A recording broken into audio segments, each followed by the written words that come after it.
Welcome back to another episode of Harmonious at Lunch, the show that fuels your business success. I'm Brandon Gano, your host and guide through the world of harmonious business growth. Today, we're unlocking powerful strategies with industry experts to help your business thrive. If you're a business owner, entrepreneur, or executive, you are in the right place. Join me and our incredible guest today on the journey to clarity, growth, and success. It is time to revolutionize your approach to business.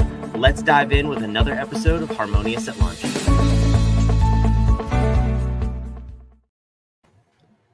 Welcome back into some more bite-sized business advice. And today we're talking about everybody's favorite topic. We're talking about marketing. I know I love marketing. Maybe I'm just projecting a little bit, but it's just so fun. You can be creative. You can grow your business. You can attract new clients, or you could get it all wrong and do none of those things. But I'm sure our guest is going to help us figure that out. So why don't we welcome her on now? Amber Gaige, welcome to the show, and thank you for being here. Hey, Brandon, it's a pleasure to be here. Any excuse to talk about marketing, I'm game. I love that. Let's just roll with that forever. But let's dive right in, because marketing, I'm clearly excited about it, but I also know some people hate it, and you're very excited about it. So let's use our excitement and help those people who maybe haven't figured it out quite yet. So you help small businesses, small, medium businesses with their marketing. Let's start with the downsides. Where do you see a lot of people struggle in their marketing in that end of the marketplace, small, medium businesses?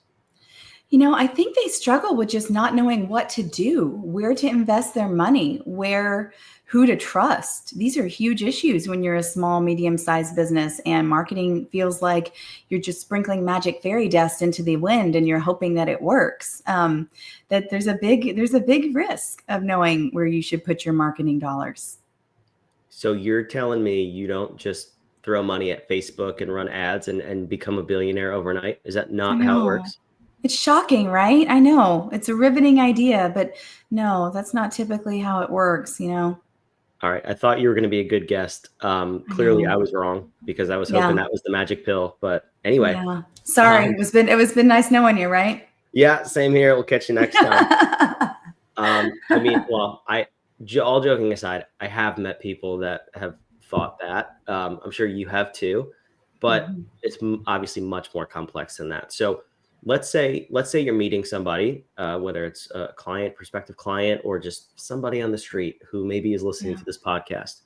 Where do we want to start in order to really put out marketing that's right for us, right for our business, and right for the clients that we want to attract?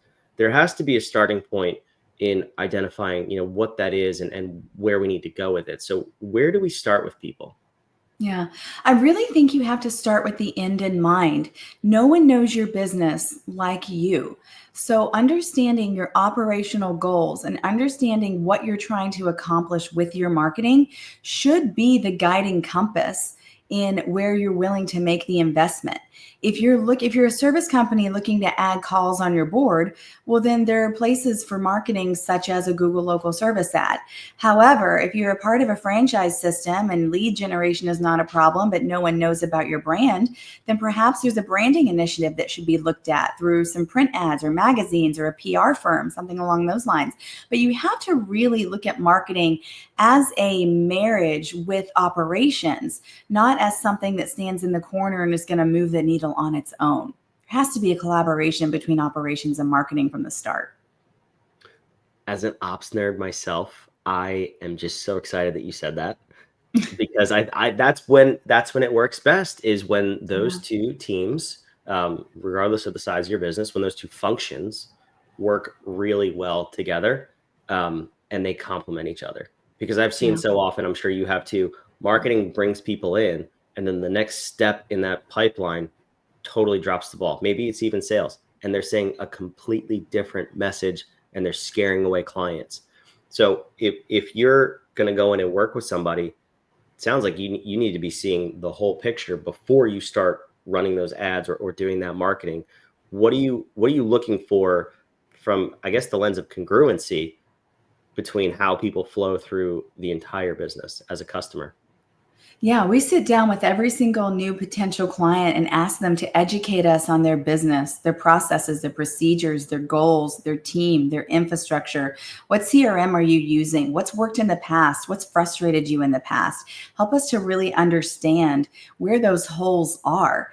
And then we spend as much time telling people what not to do as what to do. We're pretty much the antithesis of a typical marketing agency, Brandon, because we want to say, okay, if you haven't had success in Google Ads, well, maybe there's a reason for that. Let's pull up your website and see.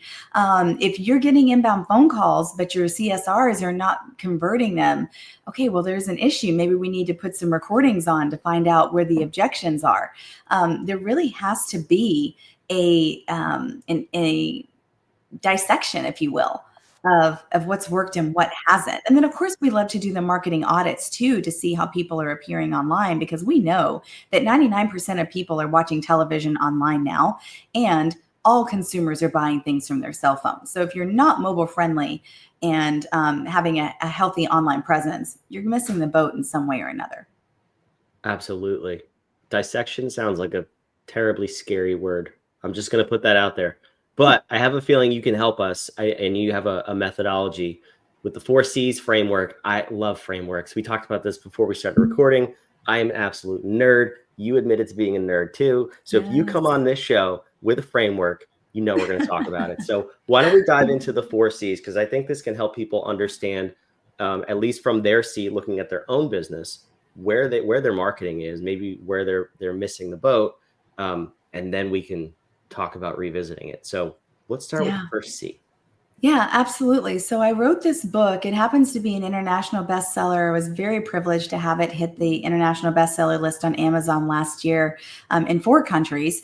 And what I found was that people appreciated a good framework, right, Brandon? And so Because we're when all we were nerds on the inside. we're all nerds, right? Give us a system. Give us something that we can implement, right? Without maxing out our brain capacity. And after over 20 years of experience in marketing with entrepreneurs and small businesses, we found ourselves repeating this framework again and again. So it made sense to make it duplicatable and documented so that even people who didn't want to work with us could implement it on their own. So the first C of effective marketing is clear copy. If you can't clearly and succinctly talk about your business in a way that people will shut up and listen and understand the benefit of working with you, then you're wasting your marketing dollars.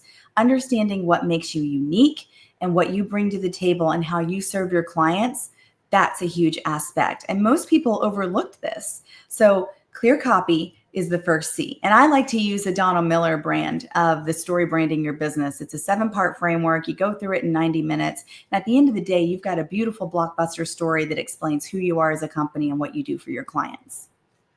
All right, I want to talk about this first C, because I see a lot of people get hung up here. I know I've been guilty of this myself. I also want to back up a little bit. How you started that answer just casually saying, "Oh, I happen to write a book that's an international bestseller."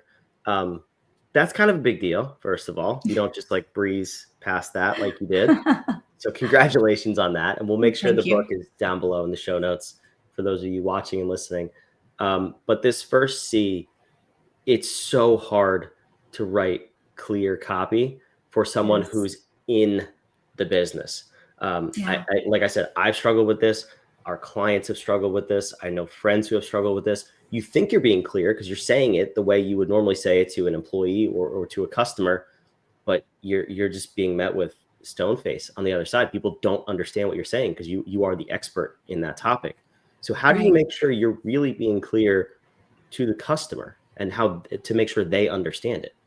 Yeah. Well, I liken it to being at a bad cocktail party where you're sitting there and you're trying to network and everyone is so busy talking about themselves that no one really forms good connections. Everyone wears a sign around their neck that says, make me feel important. So I like to tell my clients, rather than leading with who you are and what you do, why don't you lead with questions and ask, what are the problems that your clients are trying to solve right now? And then you back into it by saying the solutions that you provide to the problems. So if we begin with the problems that we can solve for other people through our products or services, we don't have to cram our own branding down their throats. We can lead with questions from a servant leadership perspective. So What are the best ways, some of the best ways to do that? Because you can't do it on the website, right? Like just the homepage on your website says, "What are you struggling with?"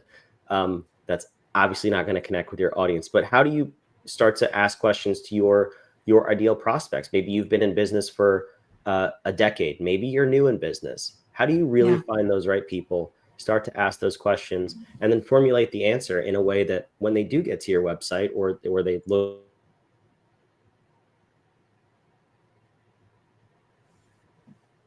at it and want to take action. Yeah, I think you can call it out on your website. I think you can call out the hero image that says, "Are you a business owner struggling to generate 5 times the amount of sales?"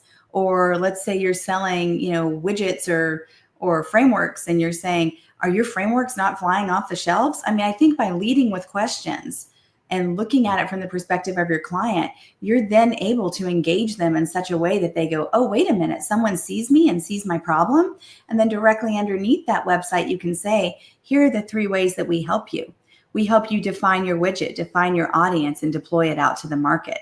So never once did I mention my company name, but I focused on what the client needed first and foremost. So if you look at my website, I say, "We make marketing easy for busy entrepreneurs." The only reason that you see our logo is because it's the upper left-hand corner of the website. But if we're calling out the problem that someone is experiencing, then we're engaging them, we're inviting them into a conversation that says, "And by the way, we have this solution to help you." I love this. And by definition, by calling out that specific problem, you're showing your authority, right? It's like I Absolutely. wouldn't know you're having that. I wouldn't know to ask that question if I didn't already know how to solve the problem. Right. So I love that methodology. Okay, first C, beautiful, love it. There's three more. Let's go to the second Yeah. C. Consistent branding is the second C. So often we are tempted to put our brand anywhere and everywhere, right? We made it with clip art. I'm showing my age there. Or, we made it with Canva and we didn't actually establish a brand standard of hex codes and fonts. And so no matter what we do, it doesn't consistently appear in the magazine articles, in the postcards, in our websites. It looks off.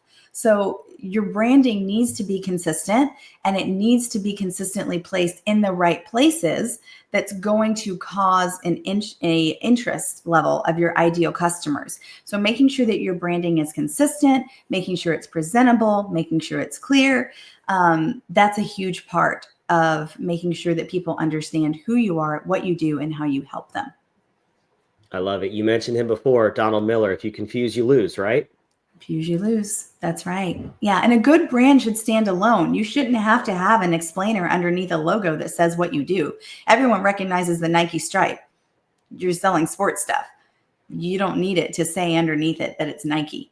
Amazon, same way. It's an Amazon. So when you're looking at creating that consistent branding, make sure it's a standalone mark that's incredibly clear. Yeah. How do we do that for small businesses though? Because let me use this example.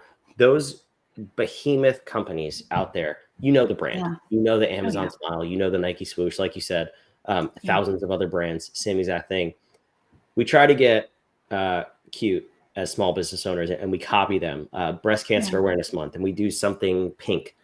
Are we copying them too much sometimes where we have not developed that consistent brand and we don't have the leeway to then do those creative things? Should we just focus on really pounding our brand and our message into our clients' heads? Mhm. Or can we do that stuff? I'm curious your take on that. Yeah, I do think there's room for it once your brand is established. I mean, I've been a part of several national brands that for the month of breast cancer awareness, they maintained their brand, but their technicians wore pink booties inside every single house to highlight breast cancer awareness month. So sure, there's opportunities where you can bring those things in, but never at the sacrifice of your primary brand. Complementary, but not substitutionary. Yeah, because technically, I mean that the pink brand is brand, so you're Sure. adopting that at that time. And if your brand isn't strong enough to stand on its own, or if you lean too far, you could sacrifice your brand. I like that answer. Okay. Yeah. All right. So we got a couple minutes left, and we got two more C's. I don't know if we can do it, but I am going to put a resource on the screen for people, and it's in the show notes to make sure you can figure out all four C's from Amber. But why don't we talk about the third C? Because I think this one's super important too, and a lot of people get it wrong. Sure. Customer demographic is where we can lose our shirts when it comes to our marketing dollars.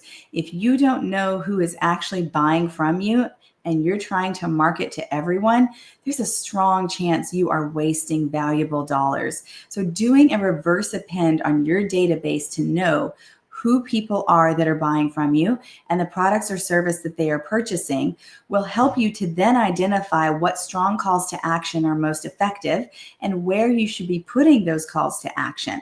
So, understanding not just the demographics of male, female, and geographics, but what are the psychographics? What are the motivating factors, that are bringing your clients back to you again and again? Take the time to invest in a good database analysis to get a clear picture of who your customers are. Because at the end of the day, when you understand who your customers are, you'll better understand where to position your marketing messages in a place where they're most likely to see you. And what if we're in the place where, we've been in business for 5 to 10 years, and really all we have is a name, a phone number, and an email for our clients? I mean, I've met so many people in that scenario, and there's nothing wrong with that because that's just how they started their business and they never redid it. But now you have an opportunity. But if you're in that scenario, how do you go and perform that analysis, or is that the time to maybe hire a third party company? I would recommend hiring a third party company because there are third party companies out there, ourselves included, that can take the name, the email address, and the phone number and formulate a strong geographic and demographic picture that says, here are the common threads among this buying group. It is possible. I love that Amber's just flexing on us left and right in this episode, us included, international bestseller. I love it. So let's get to the fourth C then before we wrap this episode up. What's the last thing we need to do in this framework? The last and final C is to make sure that you have a repeatable channel management process internally so that you're not engaging in a turn 'em and burn 'em approach. Businesses are not sustainable when you're turning them and burning them. You need to be able to upsell and consistently serve your clients again and again and again to create brand loyalty and to tie them to you. Also, we know that there's ever a desire to sell your business, you need a strong subscription methodology. So, if their upselling opportunity, do you have the opportunity to stay in communication with them? Are you doing a lead generator email list? Are you cultivating your email list? Do you do a newsletter? How are you staying in front of your current customers so that when a need strikes, they're not losing top of mind awareness and they're thinking of your brand and not going to a competitor? I love it. And does this also play into how you market to people? Because I see a lot of you mentioned service businesses. I know before we were talking, you mentioned franchises, restaurants, and in those industries in particular, there's so many things that you offer, right? And a lot of businesses, you have a lot of different products and services, and it's common to go to the marketplace with everything. Whereas Yeah. if you just focused on one thing and you understood very clearly how that led to the next thing and the next thing and the next thing, your customer isn't overwhelmed and you're meeting them exactly where they need to be met. Is Right. that kind of what you're talking about with this fourth C as well? Yeah, absolutely. I think you have to understand where your customer is and you have to also be able to predict what else they might need. If you are upselling, if you're let's say you're an HVAC company and you know that you're going to sell a new system or even a maintenance program for that system, well then why not put them on a subscription plan for coming out and changing out the air filters once a quarter so that you're doing a regular maintenance and making sure that your eyes are on the project, and if there is an opportunity, you're already there to meet that need, rather than letting it go unannounced and then they have a problem, which then presents an opportunity for them to call a competitor. Staying in front of that customer, staying in front of that need, staying in acknowledgement of the fact that there are maintenance agreements to be made. Huge important factors. And also making sure they know that your emergency service number, they know that you do Yeah. that service, and then probably predicting when they're going to need either a new system or a major overhaul in a certain number of years. If you're an expert, you should have all of those things identified, and you should get in front of that customer months or years before they happen. Yes, which is a huge component or reason to have a healthy email list. We're seeing that no less than 43 interactions online before someone makes a buying decision now. So if you have a name brand that's showing up consistently in their inbox, you're automatically cutting through a lot of the mistrust because you're there. So take advantage of it. Stay in front of your clients. Did you say 43 interactions? 43 online interactions before people make a single buying decision. I'm exhausted just hearing that. I remember a few years ago, it No. was 7 to 10, and now we're up to 43. Yeah, when you look at the amount of information that people are inundated with, and we're also seeing that brand loyalty has gone by the wayside. What's been replaced with brand loyalty is the immediacy of the need. So I don't care if I'm buying Keds, Reeboks, or Skechers. If I need shoes and I see an ad and it's convenient, I'm going to go with whatever ad that is. Just the way that we're shopping these days. Crazy. These damn customers. I'm kidding. It's not the customer. It's our fault. Right? You never own a customer, right? Yeah, exactly. Well, Amber, this was a lot of fun. I know the website's on the screen, but where should people go to learn more about you and learn more about your frameworks, their marketing, and how you can help them with their marketing? Yeah, we'd love to connect with you. We're on all the social media channels, Facebook, LinkedIn, Instagram. Our website is farbeyondmarketing.com. We're happy to give a free marketing consultation to any busy business owner that wants some free advice. And you can find us online. I love it. She's an expert, busy business owner. She snuck it in there again, so you know exactly who she's talking about. It's a masterclass. But Amber, thank you so much. Wherever you're watching, listening, all those links, social media, the websites, they're down below in the show notes. So make sure you go check those out. We'll see you on tomorrow's episode of Harmonious at Lunch. Thanks for joining us. Thanks for listening to another episode of the Harmonious at Lunch podcast. Make sure you subscribe on whatever platform you're on, and we want to invite you to join us in the Small Business Success Facebook group, our private group where guests and listeners come together to grow your business. We want impact-driven entrepreneurs who are ready to go to the next level in this group so we can all share ideas, collaborate, and grow our businesses together. Go to whatif.com/group, and we want to invite you to join today. See you on the next episode of Harmonious at Lunch.